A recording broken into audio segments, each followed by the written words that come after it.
Kemudian Allah mengeluarkan wa tukhrijul hayya minal mayyit, Allah mengeluarkan yang hidup daripada yang mati. Itu telur sifatnya mati, tapi di dalamnya ada anak binatang seperti ayam yang hidup. Jadi ditutup yang hidup dengan yang mati. Yang hidup di dalam, yang mati di luar. Kemudian Allah mengeluarkan yang mati di dalam yang hidup. Allah mengeluarkan yang mati di dalam yang hidup. Coba telur tadi mati keluar daripada ayam yang hidup.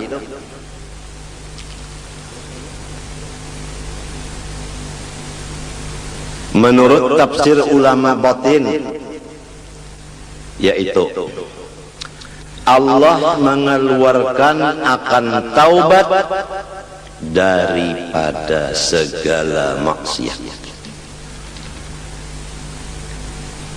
Karena maksiat sadar lalu taubat. Berarti maksiat itu melahirkan taubat. Taubat itu bagus, maksiat itu kada bagus. Tapi jangan dipandang maksiatnya, pandang akibatnya, yaitu taubat. Manusia kalau melihat maksiat begitu saja, niscaya dia tidak ada punya teman sama sekali di dunia ini. Karena kalau bukan malaikat dan bukan rasul, semua punya dosa masing-masing. Kita kada bisa berteman selama kita masih melihat dosa teman. Teman pun karena mau mengawani kita, lamun inya melihat dosa kita. Oleh sebab itu Tuhan menutup, jangan melihat dosa orang, nang dilihat dosa saurang. Tandanya orang nang bakal untung dunia akhirat, tandanya orang yang dipilih dapat hidayah, yaitu tidak melihat aibnya orang, buta dari aib orang, tapi sangat yakin dengan aib dirinya.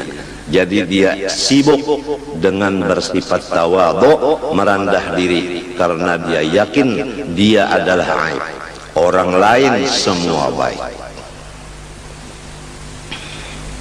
Kitab yang kita baca ini seakan-akan penutup, karena awal kita membaca masalah ma'rifatullah, mulai zatnya, sifatnya, af'alnya, dengan dalil-dalilnya dan cara-cara pengamalannya selesai beberapa kali. Disambung lagi dengan perukunan, mulai dari air mutlak sampai istinja, sampai wudu, sampai sholat dan lain-lainnya. Kemudian disambung lagi dengan sifat-sifat hati seperti ikhlas, ridho, sabar, syukur dan lain-lainnya. Disambung lagi dengan dosa-dosa di anggota mata, kuping, lidah, tangan, hati, perut, kemaluan, kaki, semuanya selesai. Ditambah lagi dengan dosa seluruh badan, seperti durhaka dengan ibu bapak. Sudah selesai. Kemudian dibicarakan lagi dalam kitab bahaya-bahaya dosa. Tuhan melarang kita memperbuat dosa karena bahayanya untuk kita sangat banyak. Di antara bahayanya tidak diberikan ilmu manfaat. Walaupun ampun diri merasa alim, tapi namun Tuhan memadahkan tidak manfaat. Di antaranya lagi hati gelisah, tidak pernah tenang, padahal keadaan hidupnya lebih dari kecukupan. Tapi kenapa jadi belum tenang? Apabila hati tidak tenang, ibadah tidak tenang, baca Quran tidak tenang, seakan-akan ada musuh di belakang, jadi mengejar membaca Qurannya dengan secepat-cepatnya. Sholat seakan-akan ada yang mengejar musuh di belakang, sholatnya cepat, tidak ada tenang.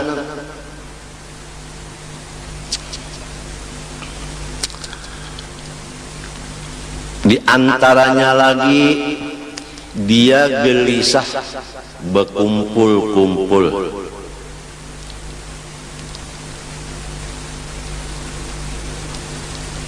Memang orang salah, malu berkumpul orang lain.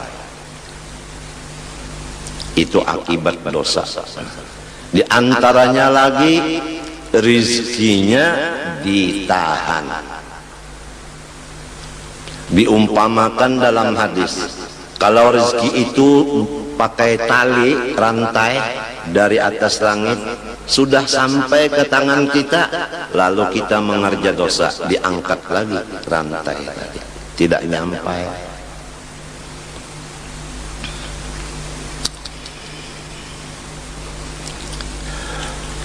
Di antaranya lagi akibat dosa menimbulkan bencana-bencana alam.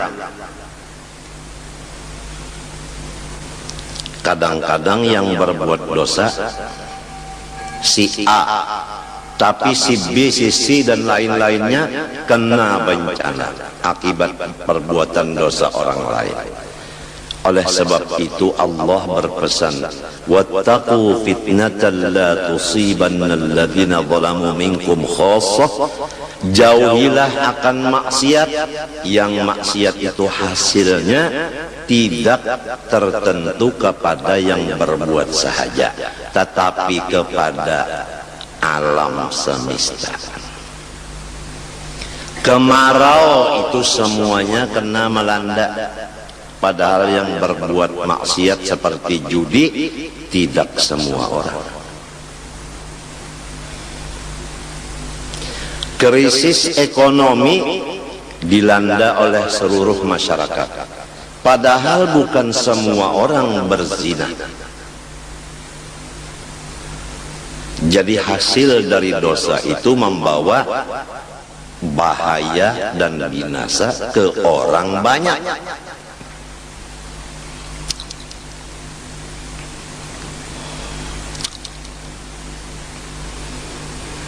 Kemudian disambung lagi dengan pemisahan antara dosa besar dan dosa kecil.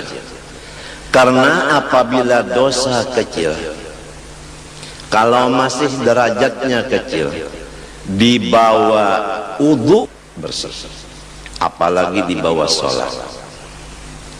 Tapi kalau dosa sudah menjadi besar, tidak bisa dibawa sholat selesai, kecuali melaksanakan taubat dan istighfar menurut cara-caranya. Kalau dosa dengan Allah, pertama menyesali, dua mencita tidak akan mengembali lagi, tiga apabila ketinggalan yang wajib diqodho seperti zakat. Berapa tahun tidak keluar zakat, sekarang bayar yang beberapa tahun itu, diqodho. Orang banyak membicarakan mengodho sholat, mengodho puasa, tapi mengodho zakat jarang terdengar.